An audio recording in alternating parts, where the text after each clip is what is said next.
هاد الحلوى تحلفوا عليها انها كلها لوز، واللي كلاها حماق عليها بمكونات اللي هما بساطين وبلا زبده وبلا تعقيدات وبلا طابع. كتجي تحمق اخواتي وتحضروها في 10 دقائق وتفرحوا بها العائله. حلوه اللي سهله واقتصاديه، نتمنى تجربوها لانها فعلا كتستحق التجربه بالمكون العجيب اللي غادي تشوفوه معايا في وسط الفيديو.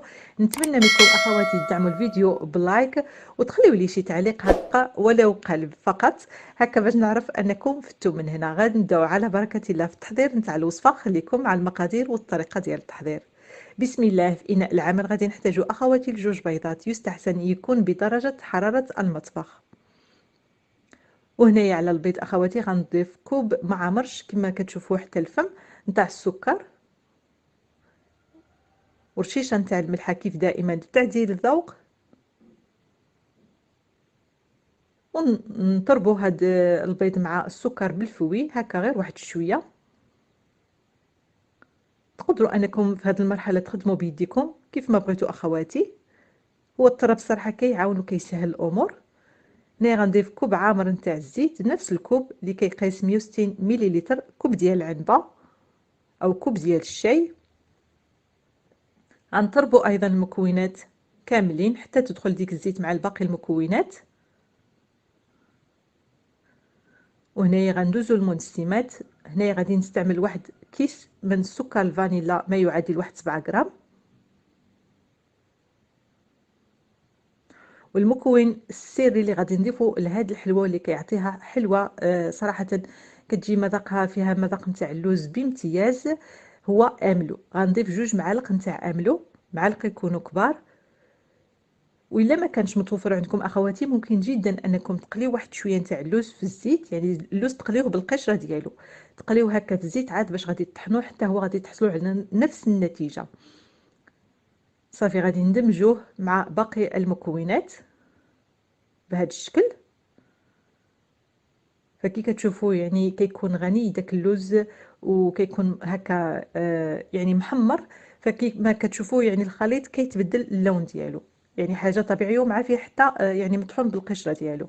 هنايا غادي نضيفوا الدقيق. بالنسبه للدقيق غادي نضيف هنايا نقول لكم بالضبط الكميه اللي غادي ندخلها مع كيس من خميره الحلوى. بالنسبه لي هنا غندخل 3 نتاع الكيسان ونص او 3 نتاع الاكواب ونص مع كيس من خميره الحلوى.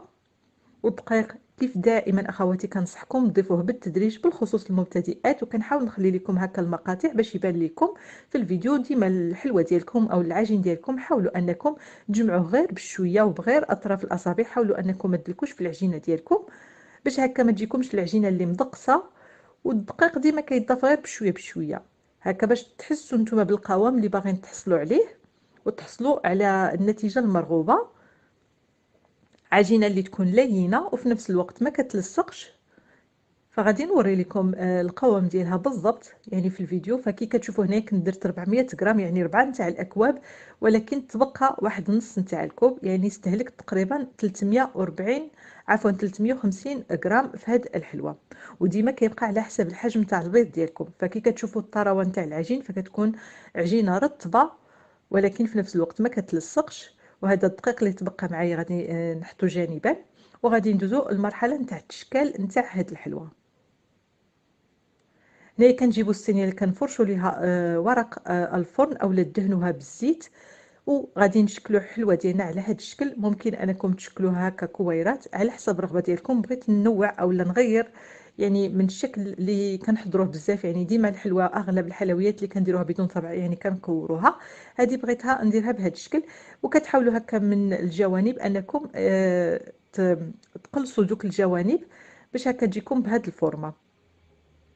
فكنتمنى يعني الفيديو راه كيشرح نفسه، وكتضغطوا عليها هكا غير شويه من الفوق وكتحاولوا هكا يعني تقرصوها من الجناب بهذه الطريقه، وكتكملوا بنفس الطريقه. وغادي تشوفوا الكميه اللي غادي نحصل عليها بهاد المكونات اللي درتهم. فكتعطي كميه اللي لا باس بها، يعني كميه اللي زعما مزيانه ماشي كميه قليله. فغادي تشوفوا الكميه اللي غادي نتحصل عليها اخواتي. غادي نستمر بنفس الطريقه حتى نكمل الكميه كامله اللي عندي بنفس الطريقه ونرجع معكم.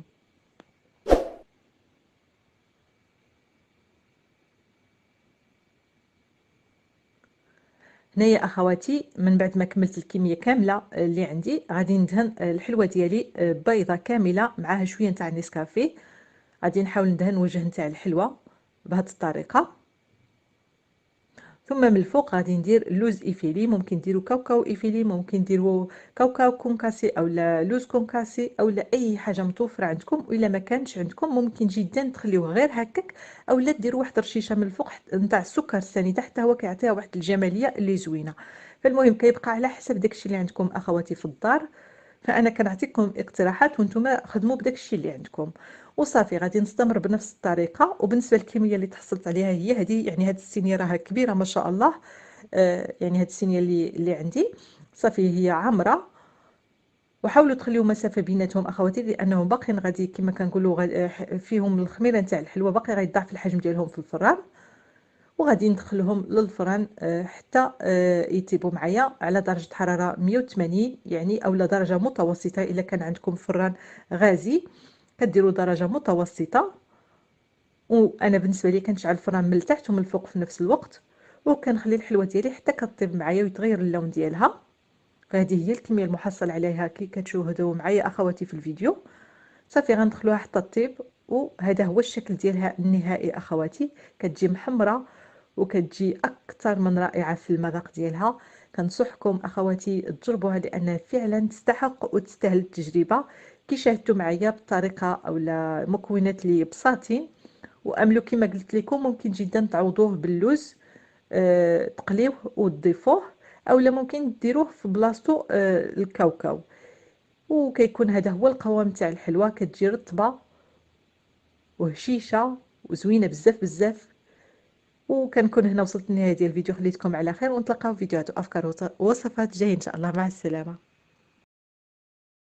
كنكون هنا وصلت لنهايه ديال الفيديو، خليتكم على خير ونتلاقاو في فيديوهات وافكار ووصفات جايه ان شاء الله. مع السلامه.